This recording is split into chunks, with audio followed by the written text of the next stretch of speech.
Which do you prefer for an adult horse who lives outside 24/7 with unlimited access to good quality hay and no grain, a multivitamin or multi-purpose supplement? What exactly is the difference? If a horse is on a multivitamin, will it even need a multi-purpose supplement? This horse is mostly used for lessons/pleasure riding. And she also said again, thank you. By the way, love the videos. Megan's Did they get a heart emoji this time? No heart emoji this time. There was a little smiley face this time, though. All right. Those are some great questions. And I want to jump right to what is the difference between a multivitamin and a multi-purpose. If you could grab that one. Careful, it's really heavy. So this is an example of a multivitamin mineral supplement. And it is designed to bridge the gap between what the NRC nutrient requirements of horses says your horse needs on a daily basis and what is being supplied in the high quality pasture hay that your horse is getting. If your horse is in light work and a trail ridden pleasure, just doing some lessons and doing pleasure riding, then and your forage has a good enough protein amino acids in it, this might be all your horse needs. It's got vitamins A, D, E, K, and B vitamins, and minerals like the macro minerals, the calcium, the phosphorus, and the magnesium, but also the micro minerals like copper, zinc, and manganese in those.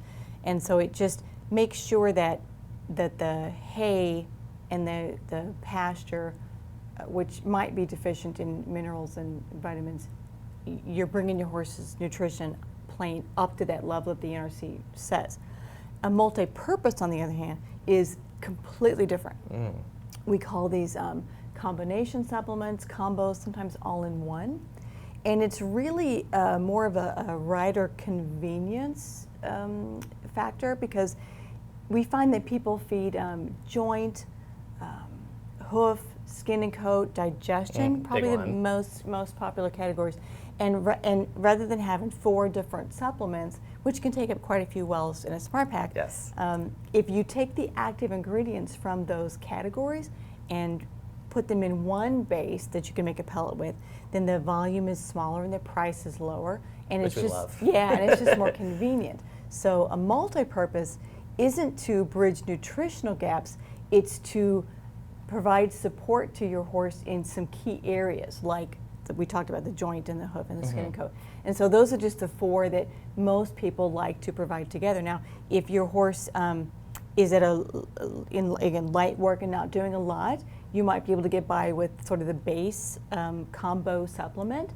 But if your horse is in heavier work or has some competing or has some special needs, like maybe feet aren't that great, then a higher level of a combo would have higher levels of the actives, as well as a higher range. Like some of the combos have not just joint, but joint and soft tissue support. Yes, which is very important, especially if you're going to do something like jumping. So a multivitamin, you do this to round out their nutrition, and then the multi-purpose, you say, what needs does my horse, what do I want to target? What systems? So multivitamin is what the horse needs for life, just general nutrients that they would need for life. Blinking and breathing and all that, And then multi-purpose, we're going to focus in more targeted support for your horse, whether it be joint, gastric, digestive, all combined together in one. So people do feed these together. Like you wouldn't feed 2 multivitamin minerals, but you might feed a multivitamin mineral supplement and a multi-purpose. That's totally fine. That's not over supplementing, because it's supporting 2 completely different. So that's good, because she did mention, she said if a horse is on a multivitamin, would it even need a multi-purpose? So, yes. Look at me answer questions. I didn't need that. So different categories completely. Okay, perfect.